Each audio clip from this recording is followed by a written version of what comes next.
Hello, I'm Angela, and I just managed to get out of the most toxic situation that I was ever in my entire life. I'm still dealing with all the emotions of it all, so do excuse me if this gets a little too long. My story starts with me meeting my then husband, Harry.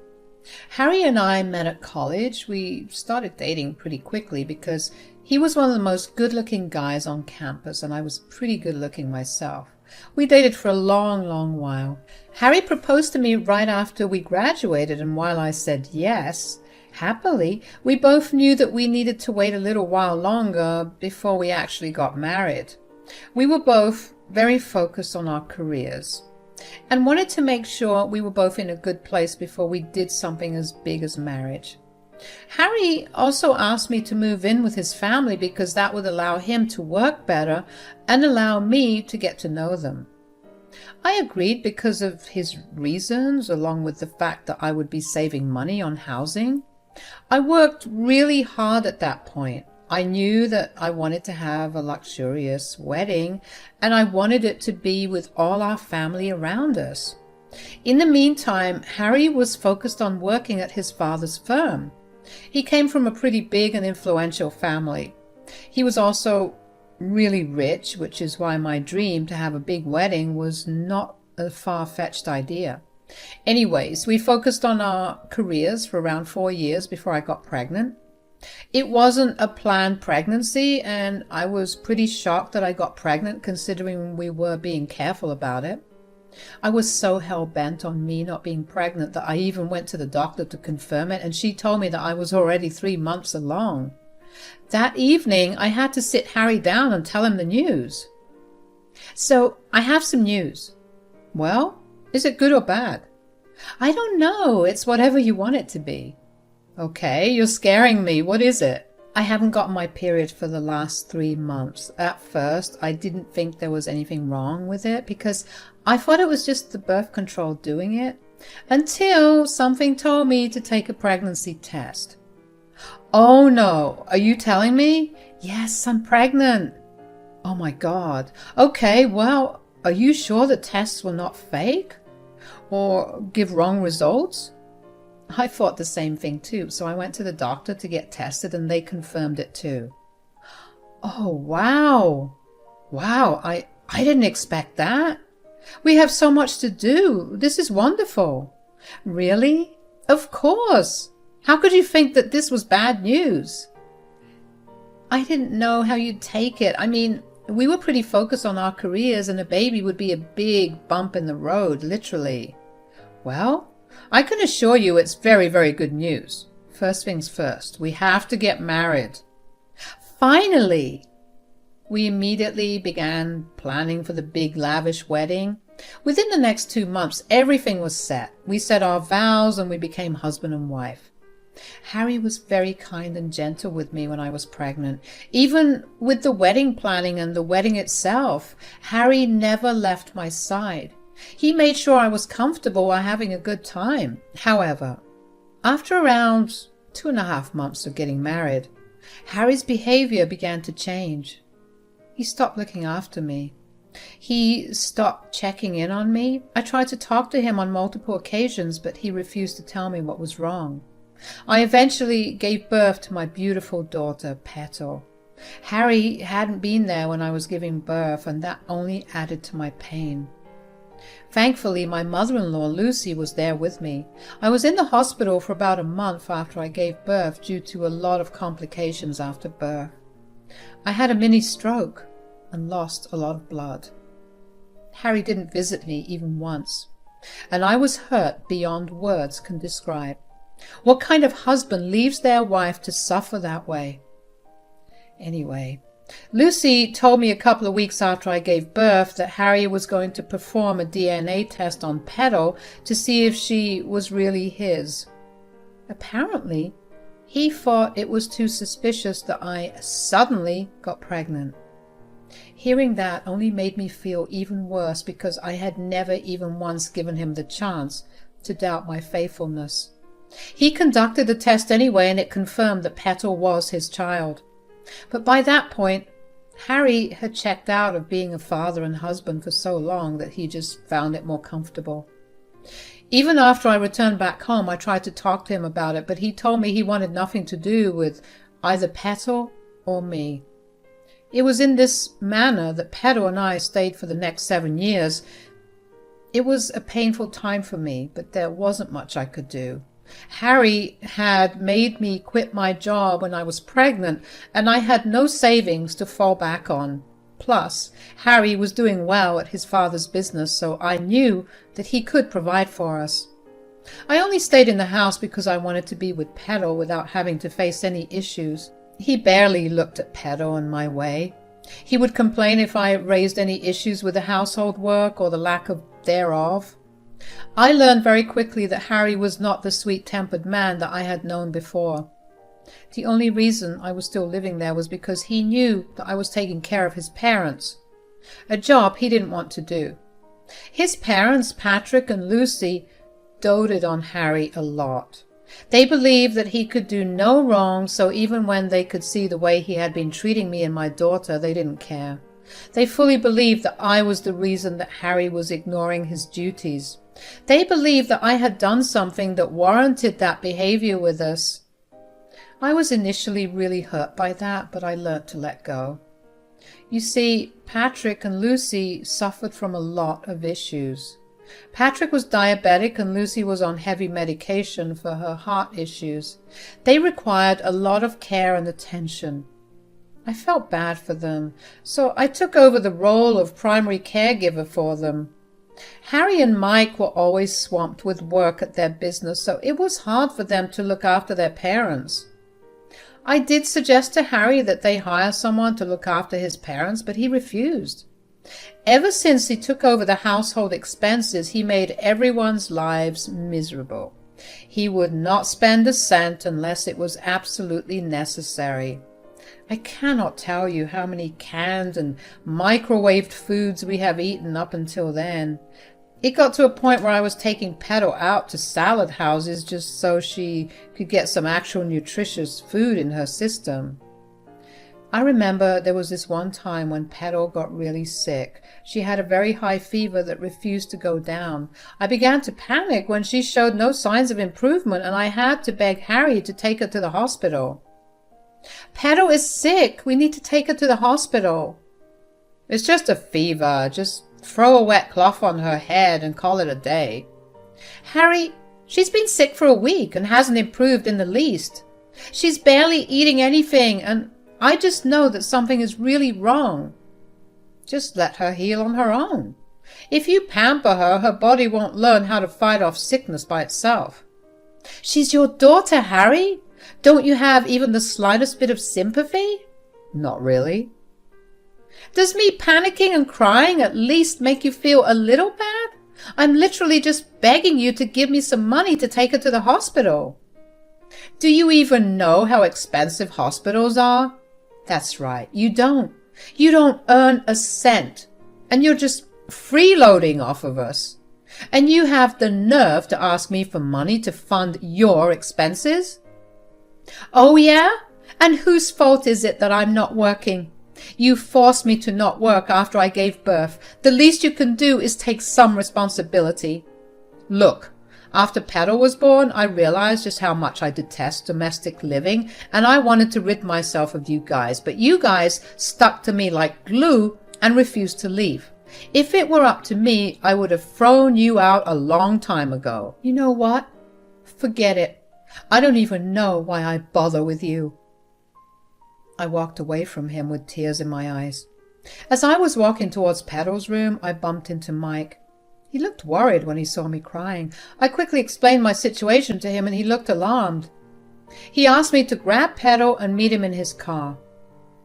I did just that, and as we were exiting the driveway, Harry ran after us, yelling at us for disobeying him and sabotaging our family expenses.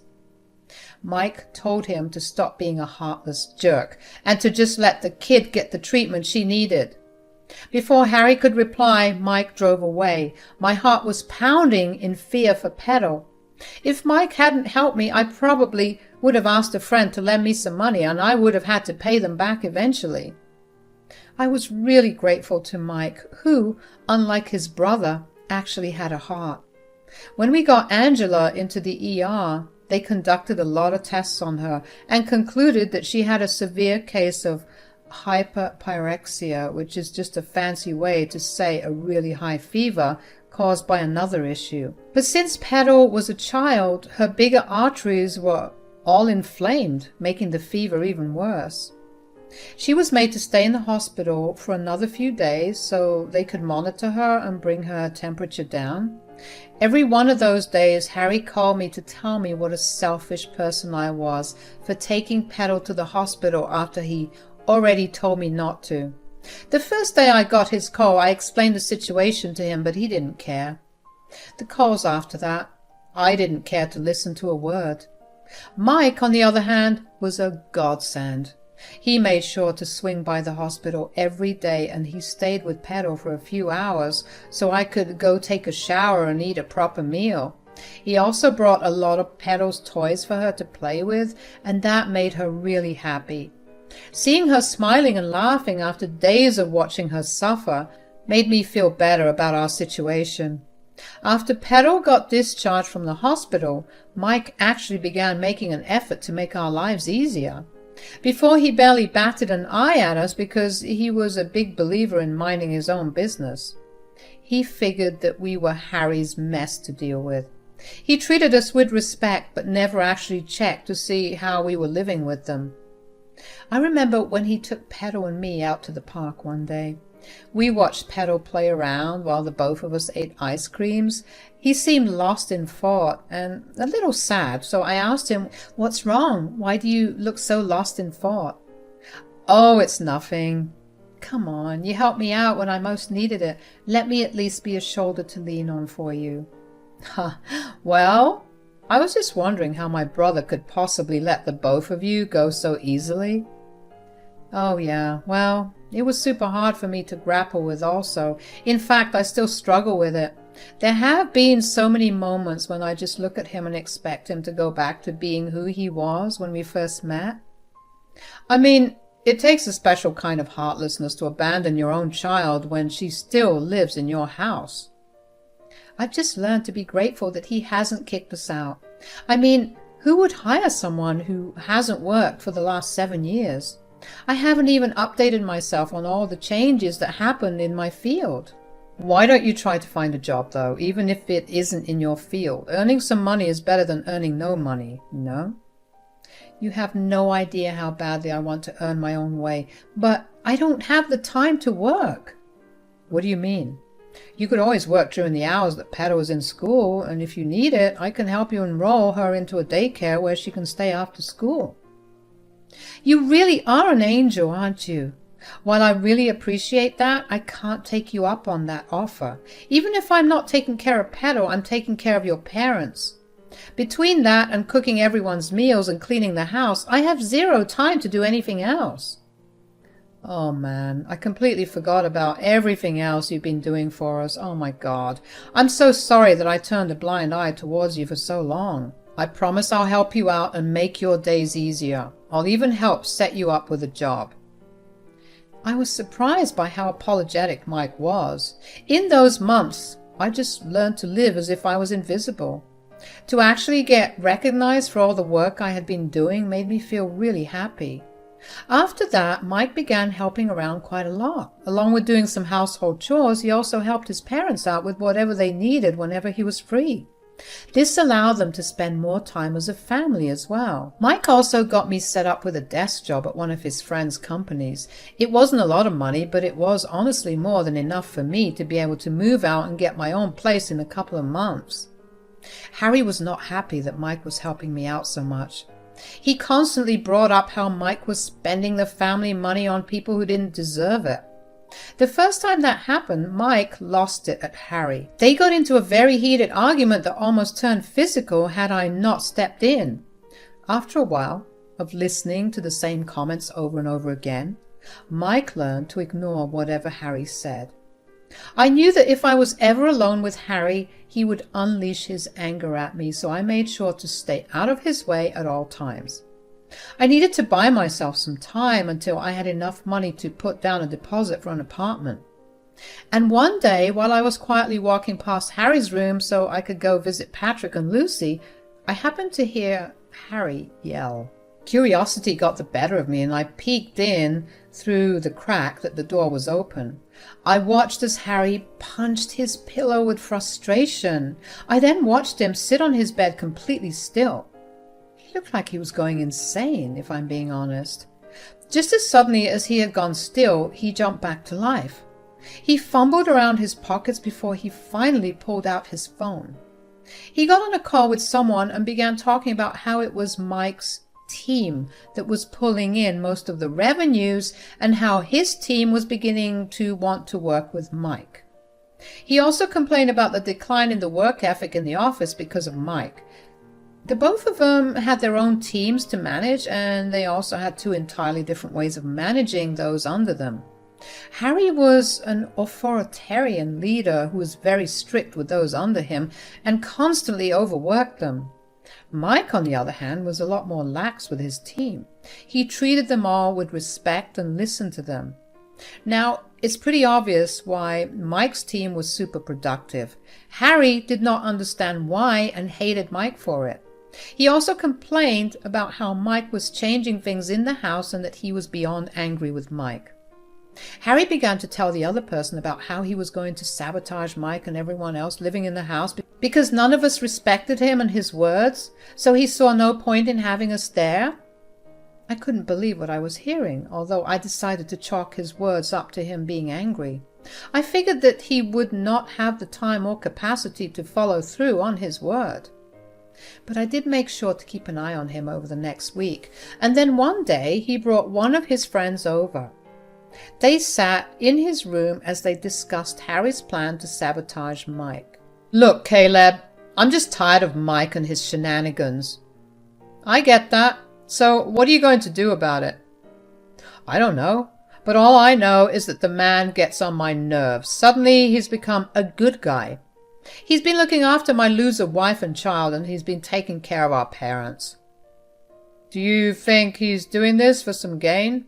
"Oh, yeah, of course. Everything about him works for a benefit that he can earn. He probably wants all of my parents' estates as his inheritance." "That's definitely how it looks. Maybe you should do something soon. You can't let this go on longer. You are your parents' favorite, aren't you?" "Absolutely, and you're right. I need to keep it that way. What do you think I should do?" "Why don't you have your parents sign the house over to you, and then maybe you can throw them all out." "I like that, but what about Mike?" "Well, your dad's still the CEO, and he has all the power to transfer the company under your name, too." "That is so true. Caleb, you're a genius." I was alarmed by what I was hearing. I quickly left after they switched topics to something else. Although I'm sure that Harry saw me, I know he saw me because he must have tried to cover his bases before he tricked his parents into signing over everything to him. The next day, I came back home from work to see all of them sitting at the dinner table with grim looks on their faces. I tried to ask them what was going on, but nobody replied to me. I felt awkward, but I had to take care of Pedro, so I let go of it.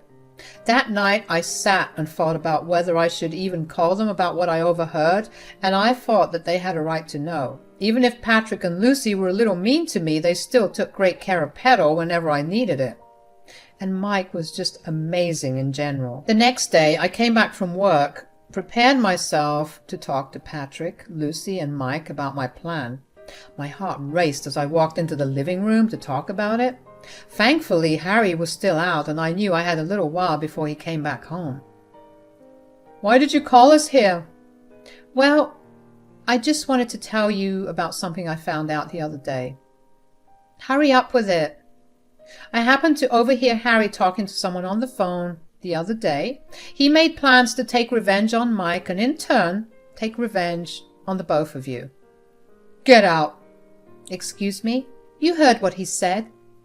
"I'm sorry, but why? I don't understand." "Harry told us about how you were going to come and tell us about some outlandish thing just so we could start hating him and transfer all our assets to you and Pedro." "What? I would never." "Oh, shut up." Lord knows the only reason we ever put up with you was because Petal needed a mother. Now she's old enough and you've done enough. Get out of our house and our lives." "I have no place to go. I'm telling you, Harry is lying." "You have some nerve to say that. We made sure that Harry got all our assets. You will get nothing. Lie all you want. You won't get a cent from us."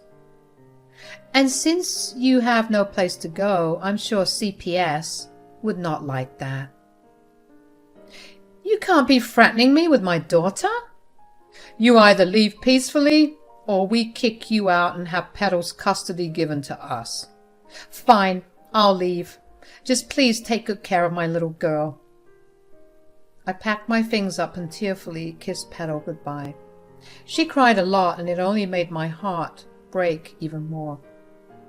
But this was the best thing I could do for her. I had one best friend that I hadn't contacted in years, but I reached out to her.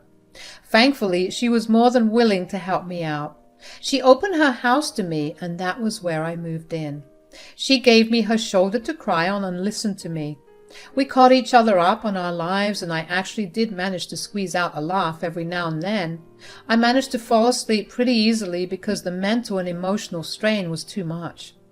The next day, I took a day off from work just so I could recover from everything and try to plan my next move. I knew I needed to have Petal by my side, but I didn't need to think too much. At around noon, I got a call from Patrick. He sounded frantic. After I managed to get him to calm down, he explained that Harry kicked all of them out of the house and even took away Mike's job, so they did not have much money to rely on. He begged me to help them, but I was done. I had absolutely no sympathy for them. So I did the next thing I could think of. I contacted CPS and informed them of what was going on. It wasn't long until I got Petal back with me. Even though I had no solid proof of residence, I at least had a roof over my head, unlike Patrick and Lucy. Besides, my friend also testified to me living with her until I'm able to get back on my feet, however much that might take.